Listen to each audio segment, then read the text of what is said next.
Hello दोस्तों, नमस्कार। बहुत स्वागत है आपका एग्जाम गुरुजी चैनल की डेली करंट अफेयर्स की वीडियो में। आज 17 दिसंबर 2020 है और आज की वीडियो की पीडीएफ डाउनलोड करना मत भूलिएगा। ये पीडीएफ आपको हमारे टेलीग्राम चैनल से मिल जाएगी, जिसकी लिंक नीचे डिस्क्रिप्शन में दी गई है। इसके अलावा ये पीडीएफ आपको हमारी एप्लीकेशन एग्जाम गुरुजी ऐप से भी मिल जाएगी। एप्लीकेशन को आप गूगल प्ले स्टोर से डाउनलोड कर सकते हैं। इसकी लिंक भी नीचे डिस्क्रिप्शन में दी गई है। आगे बढ़ेंगे। एप्लीकेशन से आपको मध्य प्रदेश जेल प्रहरी 2020 के लिए, एमपी पीएससी 2020 के लिए test series, MPSI MP constable के लिए test series, MPSI MP constable, MPPSC के लिए printed notes, full course available है। अधिक जानकारी के लिए इस नंबर पर कॉल कीजिए, यह नंबर पर आप व्हाट्सअप कर सकते हैं। आगे होगी बात थॉट ऑफ द डे की। जो आज का हमारा मोटिवेशनल पावरफुल थॉट है कि निरंतरता ही सफलता की जननी है। हम में से जिस किसी को भी सफलता चाहिए तो एक काम जरूर हमें करते रहना चाहिए, वो है निरंतर प्रयास करते रहना चाहिए। लगातार हमें प्रयास करना चाहिए, सही समय पे सही वक्त पे हमें हमारा काम कर लेना चाहिए। उससे होगा ये कि एक ना एक दिन सफलता आपके पास जरूर आएगी, क्योंकि निरंतरता वो कुंजी है जिसके द्वारा सफलता का द्वार आप खोल सकते हैं। इसी थॉट के साथ आगे बढ़ेंगे। बात करेंगे क्विक रिवीजन कल के पढ़े गए करंट अफेयर के प्रश्नों का। पहला प्रश्न है 2021 गणतंत्र दिवस परेड में मुख्य अतिथि कौन होंगे, और ये होंगे बोरिस जॉनसन, जो कि ब्रिटेन के प्रधानमंत्री हैं। दूसरा प्रश्न, कोरोना से संक्रमित किस देश के प्रधानमंत्री एम्ब्रोस डेलामिनी का निधन हो गया है, तो ये स्वातिनी के प्रधानमंत्री थे। तीसरा प्रश्न है कि भारतीय डाक और इंडिया पोस्ट पेमेंट बैंक ने किस नाम से डिजिटल भुगतान ऐप का शुभारंभ किया है, तो डाक पे के नाम से। चौथा प्रश्न है कि भारत में विजय दिवस कब मनाया जाता है, तो ये 16 दिसंबर को। और पांचवा प्रश्न है कि विजन 2035 भारत में जन स्वास्थ्य निगरानी किसके द्वारा ये डॉक्यूमेंट जारी किया गया है, तो नीति आयोग के द्वारा। और छठवां प्रश्न है कि Dharma decoding the epics of a meaningful life, इस नाम की पुस्तक किसने लिखी है, तो अमीश त्रिपाठी और उनकी बहन भावना रॉय ने। सातवां प्रश्न है कि किसने IUCN एशिया क्षेत्रीय कार्यालय का गोल्डमैन पर्यावरणीय पुरस्कार 2020 जीता है, तो ये पॉल सीन दुआ है। और आठवां प्रश्न है कि कोयल ओला किस राज्य में दुनिया का सबसे बड़ा स्कूटर कारखाना स्थापित करेगा, तो ये तमिलनाडु में। नवा प्रश्न है कि हाल ही में किस हिंद केसरी विजेता पहलवान का निधन हो गया, तो इनका नाम था श्रीपति खान चांदले। और 10वां प्रश्न है कि 2023 के FIH पुरुष हॉकी विश्व कप की मेजबानी भारत का कौन सा राज्य करेगा, तो इसकी मेजबानी एक बार फिर से ओडिशा के द्वारा की जाएगी। ये थे हमारे कल के पढ़े गए करंट अफेयर के प्रश्नों का क्विक रिवीजन। आगे बढ़ेंगे, आज के प्रश्नों की बात करेंगे। और आज के करंट अफेयर का पहला प्रश्न है कि प्रधानमंत्री ने किस राज्य में दुनिया के सबसे बड़े हाइब्रिड अक्षय ऊर्जा पार्क का शिलान्यास किया है, और ये किया गया है गुजरात में, यानी कि सी ऑप्शन प्रश्न का सही उत्तर है। डिटेल देख लीजिए क्या है। तो प्रधानमंत्री नरेंद्र मोदी ने गुजरात में कच्छ गुजरात के अंदर एक जिला भी है कच्छ, और कच्छ का रण आपने सुना भी होगा, एक प्रकार का मरुस्थल है।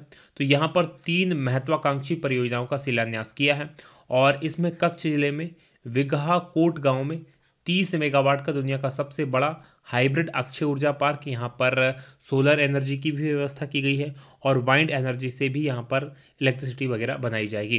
तो इसका शिलान्यास किया, यानी इसका निर्माण वहाँ पर होगा। इसके अलावा कच्छ के सरहद डेयरी अंजार में पूरी तरह से स्वचालित एक दूध प्रसंस्करण पैकिंग संयंत्र का भी शिलान्यास किया है। 2 लाख लीटर पर डे की इसकी क्षमता होगी।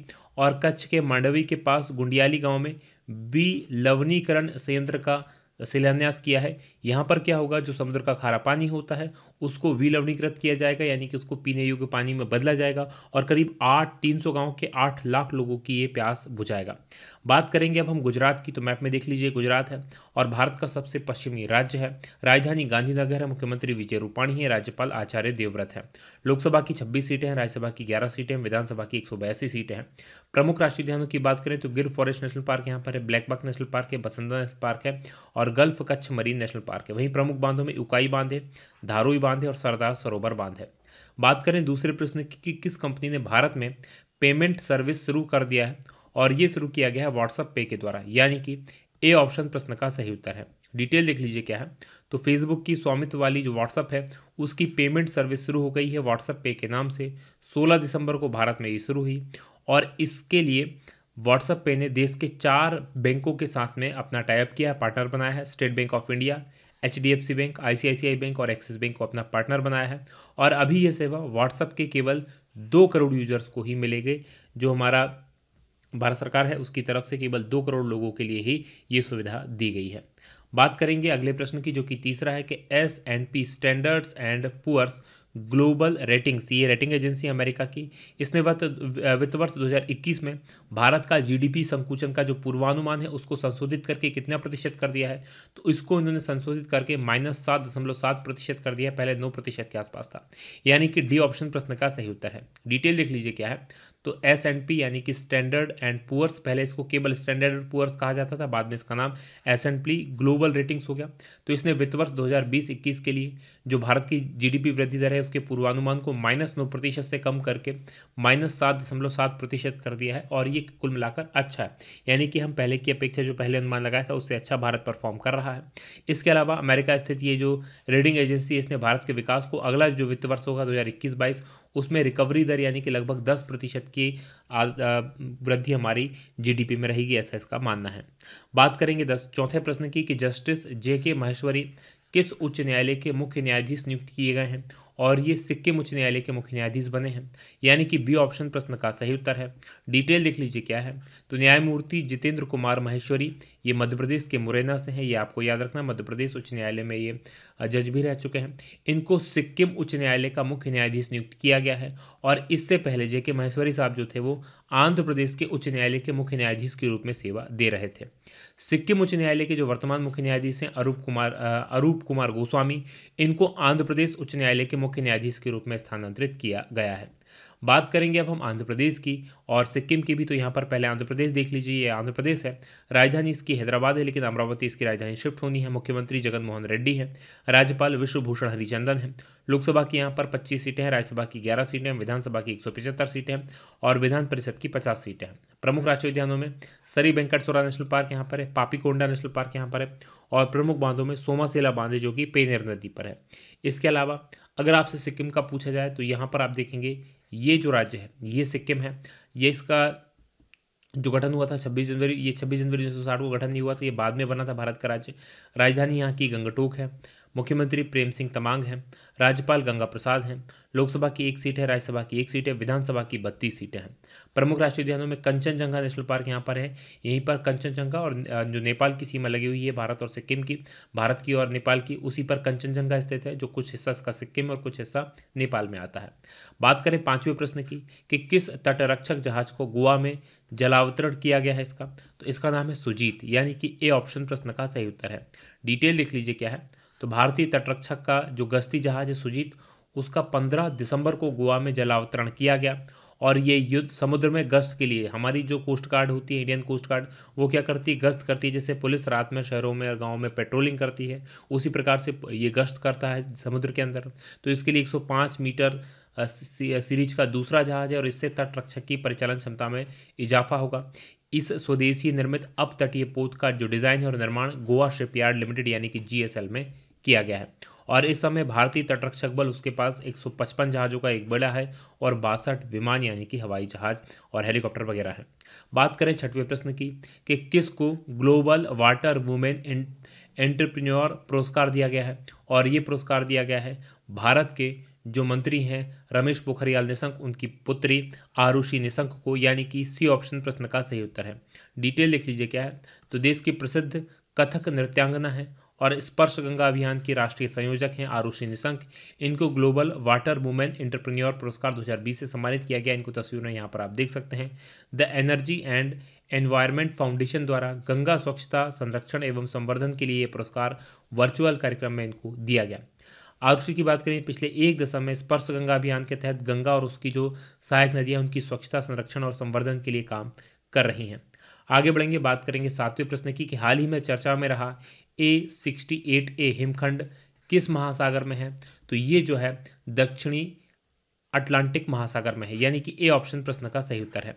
डिटेल लिख लीजिए क्या है, तो दक्षिणी अटलांटिक जो महासागर है इसमें दुनिया के सबसे बड़ा आइसबर्ग जो हिमखंड है, इसने दुनिया के वैज्ञानिकों की चिंता बढ़ा दी है। क्यों ये चिंता बढ़ाई है, क्योंकि A68 नाम का ये जो आइसबर्ग है इसका क्षेत्रफल करीब 4000 वर्ग किलोमीटर है, और ये दक्षिण जॉर्जिया जो कि एक देश है उसकी तरफ बढ़ रहा है। और A68A आइसबर्ग 2017 में अंटार्कटिका के लॉर्सन सी नामक एक चट्टान से टूटा था और उसके बाद ये जॉर्जिया की तरफ बढ़ रहा है और दक्षिणी जॉर्जिया में इसके कारण जीव जंतु खतरे में हैं। कैसे खतरे में हैं? क्योंकि जीव जंतु जिस प्रकार के पानी में रहते हैं वो समुद्र का खारा पानी होता है, जबकि आइसबर्ग के बारे में आपको पता होना चाहिए कि आइसबर्ग जो होते हैं वो स्वच्छ पानी या ताज़े पानी के होते हैं और ये इतना बड़ा आइसबर्ग है कि उसके कारण समुद्र के अंदर ताज़ा पानी मिल रहा है और ताज़ा पानी मिलने से वहाँ की जो पारिस्थितिकी तंत्र है, जहाँ की वहाँ की जो जैव विविधता है, वहाँ के जो जीव जंतु हैं, उनकी जीवन पर खतरा आ रहा है। आगे बढ़ेंगे, बात करेंगे 8वें प्रश्न की कि आरबीआई ने कोटक महिंद्रा बैंक का एमडी फिर किसको नियुक्त किया है? तो फिर से नियुक्त किए गए हैं उदय कोटक, यानी कि ए ऑप्शन प्रश्न का सही उत्तर है। डिटेल देख लीजिए क्या है। तो भारतीय रिजर्व बैंक ने कोटक महिंद्रा बैंक के जो प्रबंध निदेशक हैं, मैनेजिंग डायरेक्टर, इनके रूप में फिर से उदय कोटक की नियुक्ति को मंजूरी दे दी है और 1 जनवरी 2021 से इनकी नियुक्ति प्रभावी होगी। कोटक साहब जो हैं ये बैंक के संस्थापक, प्रबंध निदेशक और प्रमोटर हैं। इसके अतिरिक्त आरबीआई ने जो अंशकालिक चेयरमैन थे प्रकाश आप्टे और दीपक गुप्ता, इनको 3 साल की अवधि के लिए बैंक का संयुक्त एमडी नियुक्त करने को भी मंजूरी दी है। बात आरबीआई की करेंगे। इसकी स्थापना 1 अप्रैल 1935 को हुई थी। इसका मुख्यालय मुंबई में और गवर्नर शक्तिकांत दास हैं। बात 90 प्रश्न की होगी कि हाल ही में किस संस्था ने 2020 के चैंपियंस ऑफ द अर्थ पुरस्कारों की घोषणा की है? ये पुरस्कार पिछली बार आपको याद हो तो प्रधानमंत्री जी को मिला था, नरेंद्र मोदी जी को, और ये पुरस्कार दिया जाता है UNEP यानी कि यूनाइटेड नेशंस इन्वायरमेंटल प्रोग्राम्स के द्वारा, यानी कि बी ऑप्शन प्रश्न का सही उत्तर है। डिटेल देख लीजिए क्या है। तो संयुक्त राष्ट्र पर्यावरण कार्यक्रम UN इन्वायरमेंट प्रोग्राम, इसने 2020 का जो चैंपियंस ऑफ अर्थ अवार्ड है उसके लिए 6 पुरस्कारों की घोषणा की है। ये 5 अलग अलग श्रेणियों में दिए गए हैं। पॉलिसी लीडरशिप यानी कि नीति नेतृत्व के लिए फिजी के जो प्रधानमंत्री हैं फ्रैंक बेनियामारामा, इनको दिया गया है। इसके अलावा इंस्पिरेशन एंड एक्शन यानी कि प्रेरणा और कार्यवाही के लिए बुर्किना फासो के याकोबा सब्दोगो और इक्वाडोर के निमांटे नेकिविंगो, याद रखिए निमांटे नेकिविंगो ये महिला हैं, इनको दिया गया है। साइंस एंड इनोवेशन के क्षेत्र में, विज्ञान और नवाचार के क्षेत्र में जर्मनी के डॉक्टर फेबियन लैंडर्स को दिया गया है। इसके अलावा एंटरप्रेन्योर विजन के क्षेत्र में यानी उद्यमी दृष्टि के क्षेत्र में अमेरिका की मिंडी लुबेर को दिया गया है और लाइफ टाइम अचीवमेंट पुरस्कार अमेरिका के प्रोफेसर रॉबर्ट डी बुलार्ड को दिया गया है। बात करेंगे संयुक्त राष्ट्र पर्यावरण कार्यक्रम यानी कि UNEP की। इसकी स्थापना हुई थी 1972 में और मुख्यालय इसका नैरोबी, केन्या में है। बात 10वें प्रश्न की होगी कि 2030 के एशियाई खेलों की मेजबानी कौन सा देश करेगा? तो इसकी जो मेजबानी की जाएगी वो कतर के द्वारा की जाएगी, यानी कि डी ऑप्शन प्रश्न का सही उत्तर है। डिटेल देख लीजिए क्या है। तो कतर की जो राजधानी है वो दोहा है। दोहा 2030 में जो होने वाले एशियाई खेल हैं, जिनको एशियाड भी कहा जाता है, उसकी मेजबानी करेगी। इसके अलावा ये याद रखिएगा कतर में 2022 में फुटबॉल का विश्व कप भी होना है। इसके 4 साल बाद यानी कि 2034 में इन खेलों का आयोजन रियाद, जो कि सऊदी अरब की राजधानी है रियाद, याद रखिएगा, यहाँ पर किया जाएगा। और ये घोषणा एशिया में खेलों की सर्वोच्च संस्था ओलंपिक काउंसिल ऑफ एशिया की तरफ से की गई और इस संस्था में एशिया के 45 देशों की एक राष्ट्रीय ओलंपिक समितियां इसकी सदस्य होती हैं। 2022 के अंदर जो अगला एशियाड होना है वो चाइना के हांगझाऊ शहर में होगा और जो पिछला एशियाड 2018 में हुआ था वो इंडोनेशिया के जकार्ता में हुआ था। तो ये आप याद रखेंगे। ये था आज का हमारा करंट अफेयर और बात करेंगे हम कल के सवाल की। कल मैंने आपसे प्रश्न पूछा था कि 2020-21 के लिए फिक्की इसके अध्यक्ष के तौर पर किसे नामित किया गया है, और ये नामित किए गए हैं उदय शंकर, यानी कि सी ऑप्शन प्रश्न का सही उत्तर है। आप में से अधिकांश लोगों ने इस प्रश्न का सही उत्तर दिया था, तो आप सभी को बहुत बहुत बधाई, बहुत बहुत धन्यवाद। अब आज के प्रश्न का उत्तर देना मत भूलिएगा। आज का हमारा प्रश्न है कि संयुक्त राष्ट्र की संस्था अंकटाड ने संयुक्त राष्ट्र निवेश संवर्धन पुरस्कार 2020 इसका विजेता भारत सरकार के किस अभियान को घोषित किया है?